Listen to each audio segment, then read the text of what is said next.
All right, let's talk about getting five-star reviews, the easy and fun way. Really, we're going to cover about five different, fairly quick slides here. We're not going to make this a huge thing here. So, we're going to talk about building relationships of trust with customers to get five-star reviews, asking the right way for the review, coaching for the review, incentives for reviews, and finally, action item reminders. Okay, so let's get into this, dive into this real fast. So, building relationships of trust. Okay, um, depending on what type of industry you're in, this is going to kind of vary slightly, right? So, think about this in your industry and how this is going to work. We're going to use the example of a small local boutique store of some sort to kind of work with this, or maybe a pet shop or something like this. So really, number one thing is being outgoing and friendly, right? That's really kind of where it starts with. And it starts from the first moment you have the opportunity to speak with the lead or prospect before they come and turn into a customer, really. So for example, with a boutique store, let's say they walk in, you say, hi, how you doing? Welcome to, whatever store. And then finally, what brings you in today, kind of a thing, right? And then they kind of tell you what they're thinking. They might give you, oh, no, I'm just looking, checking things out. Well, cool, right? Well, this is the time that you can start asking the customer questions, all right? And so when you start asking the customer questions, oh, cool. What were you thinking of looking at, right? Or, is this the first time you've been in our store? Or, been in our store before, kind of thing. Start asking questions as they're looking for things. Say, hey, do you like our belts because we have belts on special or something like that, right? Really start engaging with a lot of questions. And the reason is you want a lot of talking, but you don't want to do much of the talking, really. Okay, you want the potential customer to talk as much to you as possible. Okay, and the reason is because with that you're going to kind of know what their goals are, what their hopes are, why they're really there. It's not just to buy a belt, for example. Maybe the last belt they had broke and they need to replace the belt, or maybe they're looking to look a lot more fashionable, whatever it is in the situation there. So not talking too much. One thing I've noticed with a lot of new customer service rep agents is that they try to be, if they're not really outgoing and friendly, when they start to become outgoing and friendly, they start talking too much about themselves and about their personal life and maybe their belt and how they like the belt or something like that, rather than letting the customer talk. It's okay to talk and share stories that will help build that relationship. For example, if they're talking about belts, you can say, well, what's the belt for? Because, my favorite types of belt here are this because of this, kind of thing. What are you looking for, kind of a thing, right? Open-ended questions as well, right? Not the yes or no questions. Sometimes yes or no questions are needed, but it's based on the industry, right? And you are pretty much becoming the go-to source, right? You have to be the customer's go-to source. And I say without an apostrophe because we want as many customers as possible. We want to be not just for them, but for their friends and for other people out there. We are their source of whatever it is, right? Or their source of information, their trusted advisor in this situation, close to the idea of a consultant. And in some industries, yes, you're the consultant, right? So you need to have that right there. This is kind of the basic stuff to start moving forward. Okay, next one, asking the right way for the review, all right? So build a relationship first. Obviously, that's the go-to thing. If you have not talked to them since the first moment they come into the store and they get all the way to the point where they're purchasing and they're leaving, oh, hey, would you mind giving us an online review? Well, sure, right? But it's not going to be a very good review. And again, our goal is 5-star reviews, right? We're not looking for 4-star, 3-star, 5 stars, right?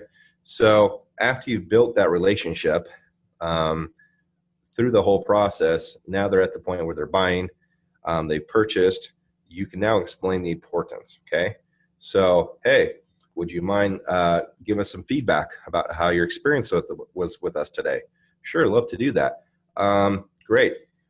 This is really important for us because it helps us to know how we're doing as employees or how we're doing as team members or how our services or how our products are, right? You want to also express that they're helping you out, not, say, hey, you're really helping us out by helping us know how well we're doing. You could say, would you mind helping me out by giving me some feedback online, right? If you do that, do not use the word favor. That's a negative keyword. It has a huge negative connotation, okay? Explain what's involved, right? It'll take a customer typically 2 to 3 minutes to give you feedback. That's really what it is. Everything needs to be quantifiable, right? We need to know if we're following up with emails, how many emails we're going to follow up with, right? We need to know that it's only going to take us 2 to 3 minutes to do the online review. Otherwise, we're too busy, right? That's just how it works.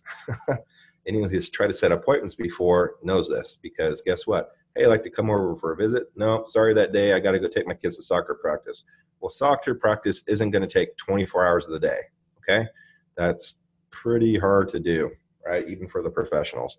So, but if you say, hey, I just want to come over for 30 minutes to take a look at whatever it is to then explain to you what the features and benefits are, or I only need to be there an hour to clean your carpets, they can say, okay. And then they can say, you're sure going to be out? Yep, we're really accurate. So they can then start scheduling out in their mind how they're going to do it and when they're going to do it, okay? And finally, thank the customer, okay? They are helping you out by giving you an online review. This is the goal, right? They're selling for you. They're putting their name on the line for you. So you should definitely thank the customer. This is a need. This isn't a request. This is kind of like a commandment of sorts where it comes to online reputation marketing. Thank your customer for willing to give you feedback. Okay, if they don't feel thanked and encouraged, acknowledged, then they're really not going to go the distance and give you that 5-star review. Okay, now we moved on to the point where we're going to coach for the review. All right. Again, if you think about talent, right? Talent is great, but unless talent is coached and focused, it really doesn't amount to much. Okay. So during the relationship building, ask them what they're looking for. We kind of talked about this. What is the goal of their purchase, right? If they're getting a belt for a wedding and a tuxedo or a dress is a huge difference between a utility belt to go do construction, right? What is the difference, right? What is the goal of their purchase? If they're doing to look good and have a great, enjoyable time with their spouse on an evening out on the town, they could talk about that during the review, okay? And that really kind of differentiates amongst the, hey, good service kind of reviews, and can really help sell you online. That's what is a huge selling point online, okay? So ask them what the goal is, all right? Or what they're looking for. Ask them to explain why they chose your company versus the competitors, right? Everyone has competitors. They vary on how they look and how they act and whatever, but everyone has competitors, okay? Why did you choose us over them, right? And then give them an example. Use keywords here, okay? So I don't say to the degree of, hey, leave us a review kind of like this, unless they say, hey, what would you like me to say? I say, well, tell them about what you did with me, how we work together, specifically how this works, this specific product or service works for you and your benefit and your goals. And then I thank them for doing so. So as an example here, let me give you a quick example. We built a relationship. I know they're getting a belt for construction for utility purposes, and they want to have a really good functioning belt, right?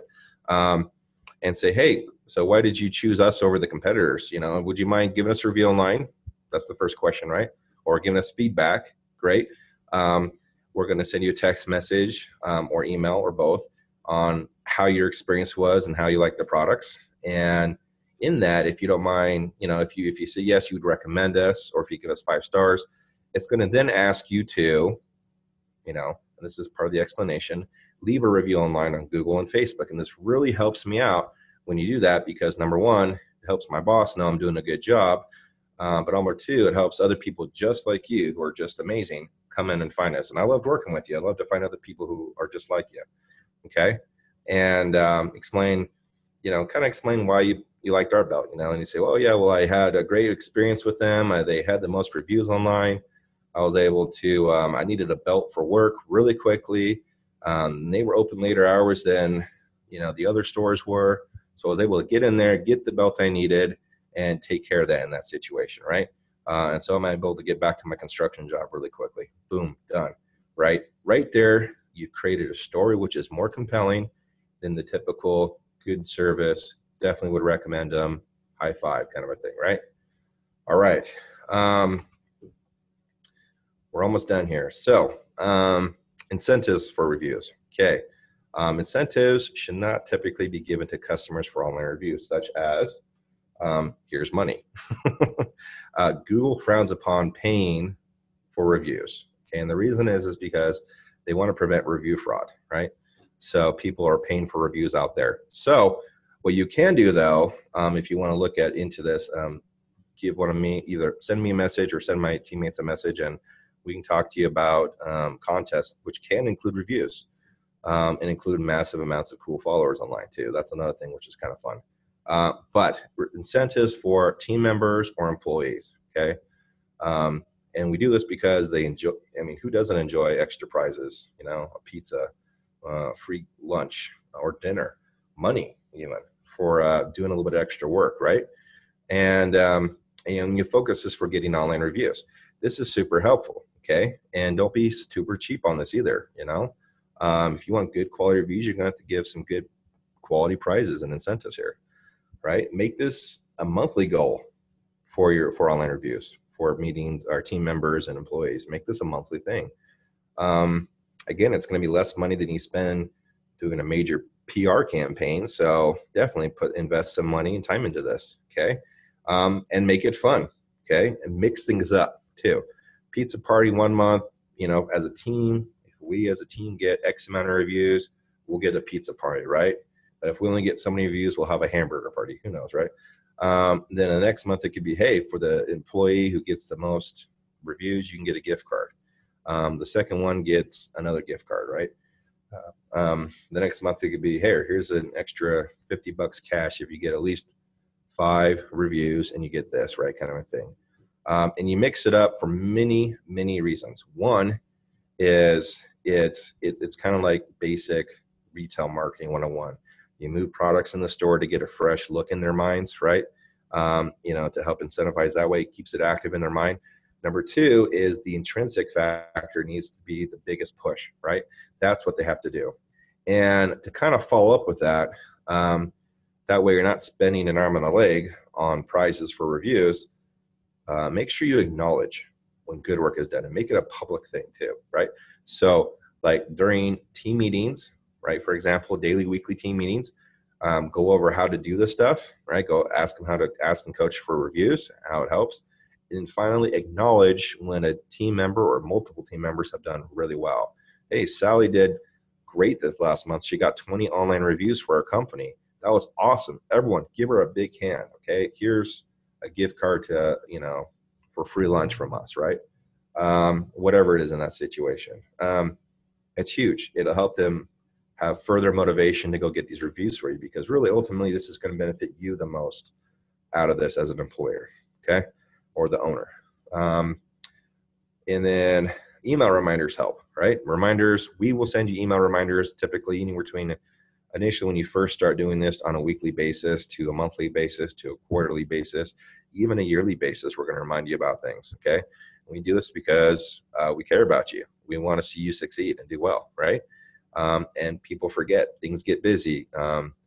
You know, projects have due dates sometimes, and you get super focused on getting the project due that you forget, hey, you know, I should have asked for the review, right? Kind of a thing, right? Same thing with employees. Send team members reminders in the weeks following the meetings. And then for you personally as an owner, what I usually recommend is a goal reminder, okay? Setting goals and looking over goals every 90 days is huge, right? Consider writing a 90-day letter to yourself, right? And this is something I've done that works pretty well. And it really reminds me what my goals are. And I've heard this work really well for many other people. You sit down, write a letter or type up a letter, and every day, 90 days, you look over, right? You say, okay, this is where I see myself doing. And because of that, this is what's happened because of it, and so forth and so forth, right? And then you go back 90 days, you analyze it, kind of say, okay, I might have fell short here, but I did great here, and I met my goal here, right? And then you write another letter. Include getting online reviews, because really, this is going to help you be found in Google and other different search engines. This is going to help you increase the likelihood of closing the sale quicker.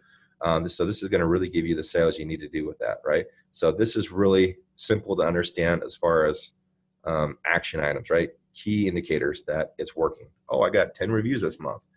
Well, yeah, and then the next month got 15 reviews. Great, now we've hit that. Let's go for 20 reviews the next month, and so forth, right? You know, some months you might get down to 5 reviews, right?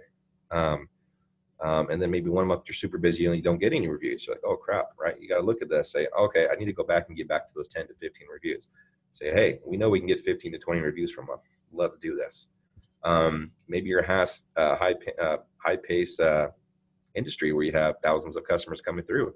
Well, that means you can get 20 to 30 to 50 to hundreds of reviews every month. Shoot for the stars, land on the moon, right? So that's it, really. Go forth and multiply reviews, right? Get as many as you can, and it's not a sprint race. This is a marathon, long term. So make it a great month. Get some awesome reviews. If you have any questions, if you need some extra help, feel free to reach out to my team or I, and we will definitely help you. Thanks again.